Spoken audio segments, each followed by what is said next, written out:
बिस्मिल्लाहिर्रहमानिर्रहीम। अस्सलाम वालेकुम। Welcome to best my kitchen. उम्मीद है आप सब खैरियत से होंगे। अल्लाह ताला हम सबको अपने हिफ्ज़ मान में रखे। आज हम बना रहे हैं सरसों का साग, जो कि बहुत ही लजीज, मज़ेदार और इजी रेसिपी है और मिनटों में इंशाल्लाह झटपट से हम इसको बना लेंगे। तो चलिए ये शुरू करते हैं। ये मेरे पास बाथू है और ये मैंने 1 किलो बाथू लिया है और 5 किलो हमने सरसों का साग लिया है। देखिए सरसों के साग पे आपको ऐसे येलो कलर के फूल नज़र आएंगे और आप सॉफ्ट वाला जो है सरसों का साग लें। तो मैंने इसको काट लिया था और उसके बाद मैंने इसको 3 पानी से धो लिया है। जब भी आप साग और बाथू बनाएं तो बाथू को हमेशा अलहदा बनाया करें, क्योंकि इसमें मिट्टी ज़्यादा होती है। तो अब हम अपने साग में 2 गिलास पानी के डाल देंगे, क्योंकि इसने अच्छी तरह से पकना है। तो 2 गिलास मैं पानी के डाल दूँगी और साग भी हमारा भरा हुआ है। तो अभी थोड़ा नीचे जाएगा, आग मैंने ऑन कर दी है। अभी थोड़ा नीचे जाएगा तो मैं बाकी का साग भी इसमें डाल दूँगी। तो साग देखे थोड़ा सा नीचे चला गया है। अब हम इसमें साग डाल देंगे और इसको मैंने 3 पानी से धोया है। और बाथू जो है उसमें ज़्यादा मिट्टी होती है, तो उसको मैंने 4 दफ़ा खुले पानी में धोया है।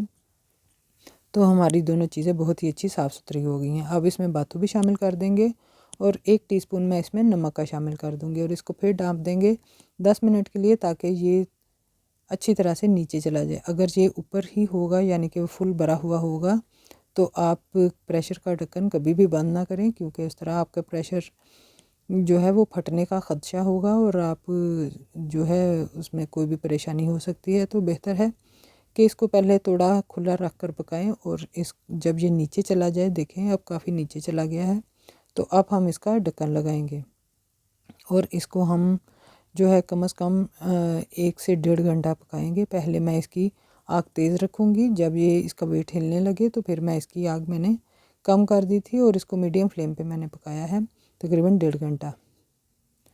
तो देखिए साग हमारा गल चुका है और पानी भी काफ़ी हद तक खुश्क हो चुका है।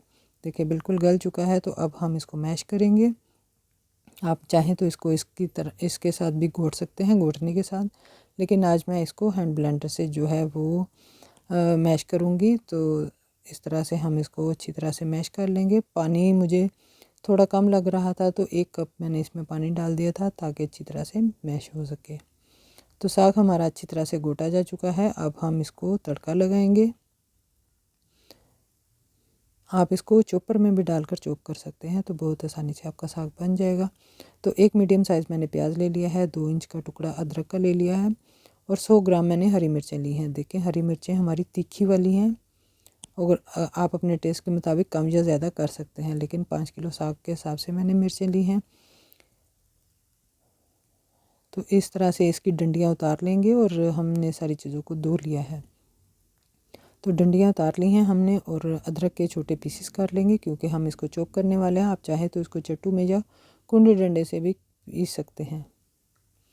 तो हम इसको चॉपर में डालकर पीस लेंगे, इसको चॉप कर लेंगे। तो अगर आपको मिर्चें कम लगे तो आप थोड़ी सी निकाल दें, क्योंकि हम सुरख मिर्चें इसमें बिल्कुल भी नहीं डालेंगे, बस हम इसको सब्ज़ मिर्चों के साथ ही बनाएंगे।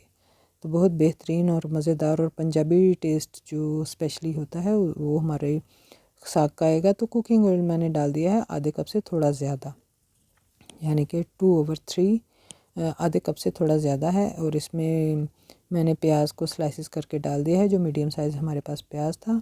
और इसको अब हम इतना पकाएंगे कि ये थोड़ा गोल्डन हो जाए। प्याज को जलाना नहीं और ना ही हमने कच्चा रखना है। प्याज को हम गोल्डन करेंगे और इस तरह से हम इसको फ्राई कर लेंगे। तो देखिए प्याज हमारा जो है वो गोल्डन होने के करीब है। अगर आपको हमारी रेसिपी अच्छी लगे तो वीडियो को लाइक और शेयर कीजिए और हमारे चैनल को सब्सक्राइब कीजिए और दुआओं में भी हमें याद रखिए। तो अब मैंने इसको जो हरी मिर्चें और अदरक का मैंने क्रश की थी वो मैंने डाल दी हैं। तकरीबन 5.5 टेबलस्पून के करीब ये बनी थी। तो फिर मुझे मिर्चें थोड़ी ज़्यादा लग रही थी, क्योंकि हम इतनी ज़्यादा मिर्चें नहीं खाते, तो मैंने थोड़ी सी इसमें 1 टेबलस्पून के करीब मैंने निकाल दी थी। तो आप भी इस स्टेज पे अगर आपको मिर्चें ज़्यादा लगे तो आप निकाल सकते हैं, लेकिन जब हम मिर्चों को फ्राई करेंगे तो अच्छी तरह से फ्राई करेंगे, क्योंकि अगर मिर्चें कच्ची रह गई तो हमारे सारे साग का टेस्ट जो है वो ख़राब हो जाएगा। तो इसको आप मीडियम फ्लेम पे 8-10 मिनट के लिए फ्राई करें। आपको जब मिर्चों का कलर चेंज हो जाए यानी कि थोड़ा सा गोल्डन हो जाए तो फिर आप इसमें साग डालेंगे।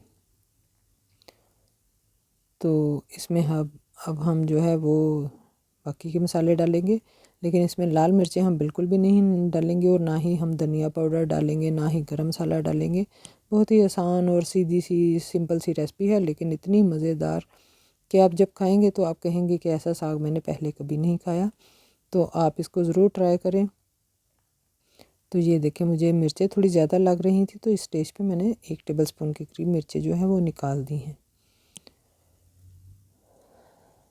तो इतनी मिर्चें हमें जो है वो काफ़ी थी। मिर्चें साग में अच्छी थी, लेकिन 5 किलो साग और 1 किलो बातू के हिसाब से मिर्चें जो हैं वो आप अपने टेस्ट के मुताबिक डालें। तो 1 टीस्पून मैंने इसमें हल्दी पाउडर का डाल दिया है। तो बस यही हमारे मसाले हैं और कोई मसाला भी इसमें नहीं जाएगा, क्योंकि साग का अपना एक टेस्ट होता है जिसको हम जो है वो खोना नहीं चाहते। यानी कि जो भी इसमें फ्लेवर है, मसालों का फ्लेवर बिल्कुल भी हम इसमें नहीं डालेंगे, सिर्फ हरी मिर्चों के साथ ही इसको बनाएंगे।